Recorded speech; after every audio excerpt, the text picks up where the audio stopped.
साथियों, मैं सद्दाम सर सरल रसायन यूट्यूब चैनल पर आपका इस्तकबाल करता हूं।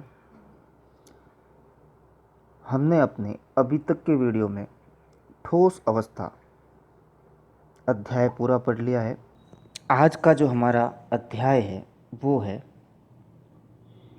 डी ब्लॉक तत्व, अध्याय नंबर 8। सर्वप्रथम हम जानेंगे कि डी ब्लॉक तत्व क्या होते हैं।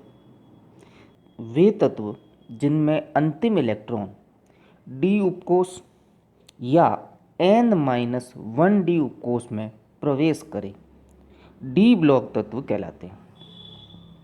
डी उपकोष तक तो आप समझ गए होंगे कि इलेक्ट्रॉन डी उपकोष में जाना चाहिए, लेकिन यहाँ पर एक बात और कही है, n-1 डी उपकोष।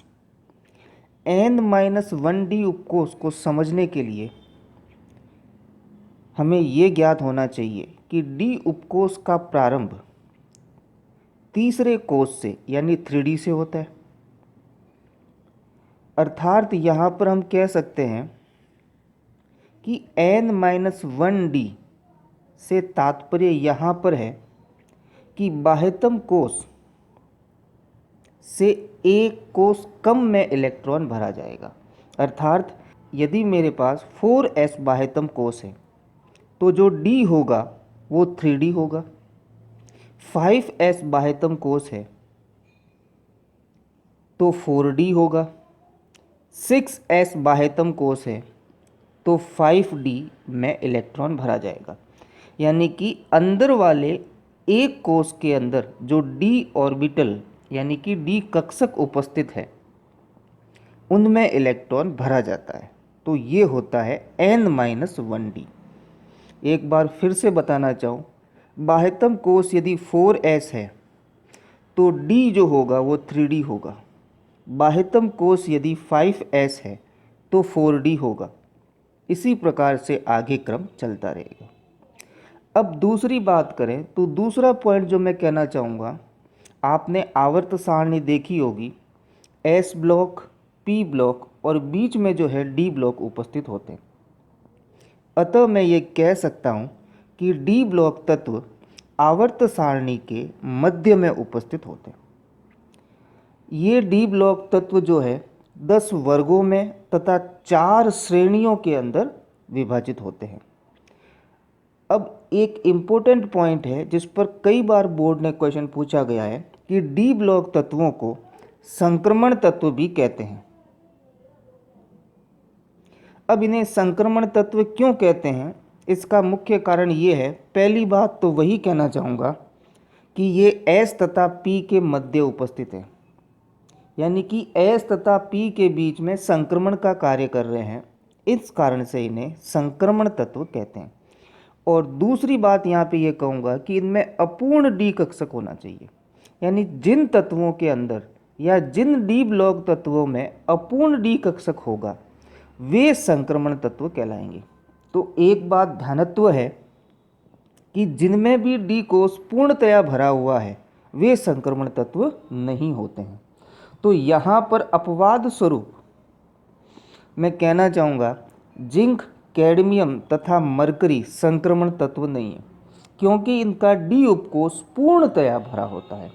इनका इलेक्ट्रॉनिक विन्यास देखना चाहें तो वो इस तरीके से जिंक आर्गन 4s2 3d10, यानी डी में पूरे 10 इलेक्ट्रॉन है। कैडमियम में देखें 4d10, मरकरी में देखें तो 5d10, यानी डी उपकोष पूरा भरा हुआ होगा, वो संक्रमण तत्व नहीं होंगे। लेकिन एक अपवाद और है कि कॉपर में डी उपकोष तो पूर्णतया भरा हुआ होता है, लेकिन यह संक्रमण तत्व नहीं है। तो इसका कारण क्या है, यदि मैं डी उपकोष को पूरा भर दूं तो इसका जो इलेक्ट्रॉनिक विन्यास होगा वो होगा आर्गन 4s1 3d10, यानी डी उपकोष पूरा भरा हुआ है।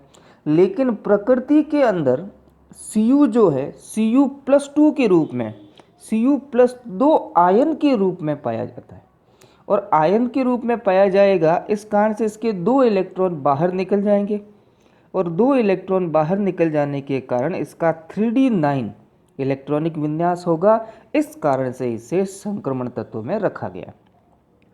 तो यहाँ पर आप समझ गए होंगे कि Cu को संक्रमण तत्व में रखा गया है, लेकिन इसका D उपकोष पूरा भरा हुआ होता है। क्यों? क्योंकि यह Cu+2 आयन के रूप में प्रकृति में पाया जाता है। वीडियो के इसी क्रम में हम बात करें कि इन D ब्लॉक तत्वों में कौन कौन सी श्रेणियां हैं, तो D ब्लॉक तत्व के अंदर जो है कुल 4 श्रेणियां हैं।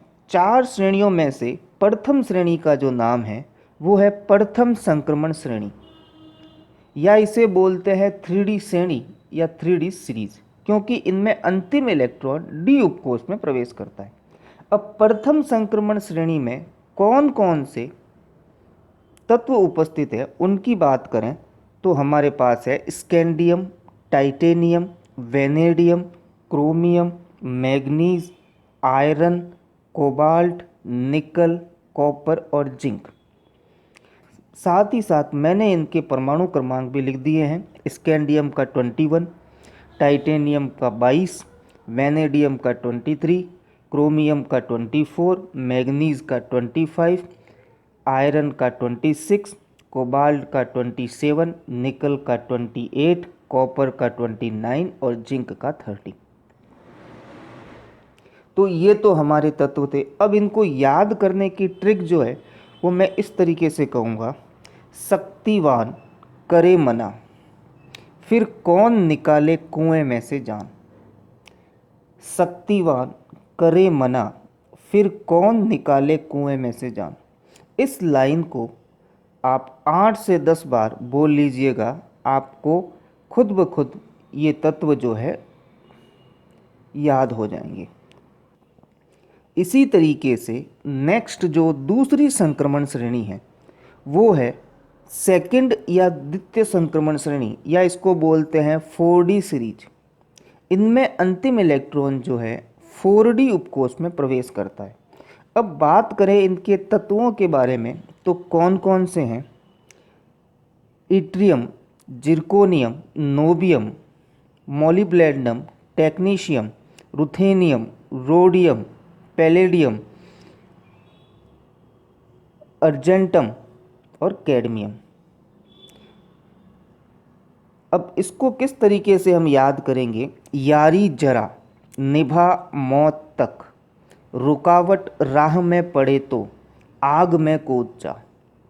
यारी जरा निभा मौत तक, रुकावट राह में पड़े तो आग में कूद जा। अपनी सहूलियत के लिए आप ये ट्रिक जो है इन तत्वों के नीचे भी लिख सकते हैं। तृतीय संक्रमण श्रेणी जो है वो है 5D सीरीज या थर्ड संक्रमण श्रेणी। इनमें अंतिम इलेक्ट्रॉन 5D उपकोष में प्रवेश करता है। अब इनमें कौन कौन से तत्व आते हैं उनके बारे में बात करें। Lanthanum, hafnium, tantalum, vanadium, tungsten, rhenium, osmium, iridium, platinum, aurum और mercury. Lanthanum atomic number 71, hafnium परमाणु क्रमांक 72, टेंटेलियम परमाणु क्रमांक 73, tungsten 74, rhenium 75, osmium 76, iridium 77, platinum 78, aurum 79 और मरकरी 80। इसकी जो ट्रिक है वो है ला हफ्ता, वरना रहीम, ओसामा, इरफान पठान और है हमारे साथ में। ला हफ्ता, वरना रहीम, ओसामा, इरफान पठान और है हमारे साथ में। तो इस तरीके से ये 3 श्रेणियां थी, लेकिन चतुर्थ श्रेणी जो है जो कि अपूर्ण है, अतः उसका अध्ययन हमारे सिलेबस के अंदर नहीं है और हम उसकी बात भी नहीं करेंगे। वीडियो की इसी क्रम में आगे जो हमें इसका इलेक्ट्रॉनिक विन्यास पढ़ेंगे, तो बात करें यहाँ पर हम इनके इलेक्ट्रॉनिक विन्यास की, तो इनका सामान्य इलेक्ट्रॉनिक विन्यास जो होता है NS1-2, यानी S में 1 से लेकर 2 इलेक्ट्रॉन जाते हैं। N-1D 1 to 10, यानी डी में 1 से लेकर 10 इलेक्ट्रॉन जाते हैं। अब सर्वप्रथम बात करें स्कैंडियम की। स्कैंडियम का इलेक्ट्रॉनिक विन्यास होता है 21।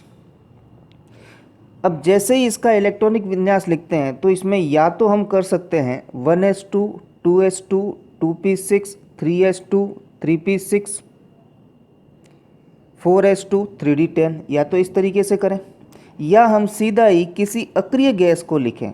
तो यहाँ पर लिख दिया हमने आर्गन। आर्गन का परमाणु क्रमांक होता है 18, फिर 4s2, फिर 3d1, यानी 18 और 3 कितने हो गए, 21 हो गए। तो इस तरीके से भी हम इसका परमाणु क्रमांक लिख सकते हैं।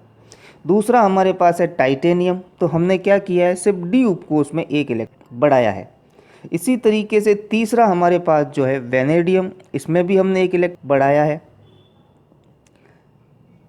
अब नेक्स्ट बात आती है क्रोमियम। क्रोमियम में अपवाद स्वरूप जो है 3d5 आते हैं। अब ये क्यों आते हैं उसको हम अभी जस्ट बात करेंगे कुछ समय के बाद में। पहले लेते हैं हम यहाँ पे मैग्नीज। मैग्नीज में एक इलेक्ट्रॉन बढ़ाया है और 3d5 किया है।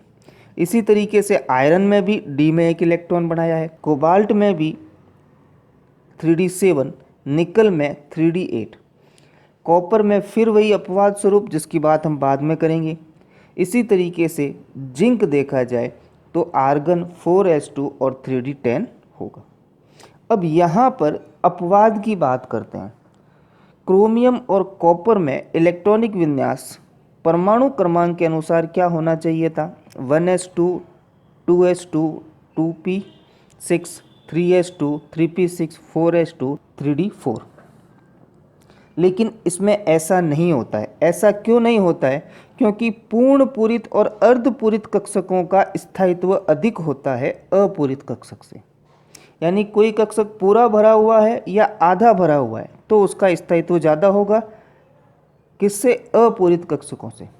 तो यहाँ पर यदि 4s2 3d4 लें तो डी कक्षक यहाँ पर अपूरित आ गया, अर्धपूरित नहीं है। तो इसको अर्धपूरित करने के लिए इसका इलेक्ट्रॉनिक विन्यास 4s1 3d5 लिखा जाता है।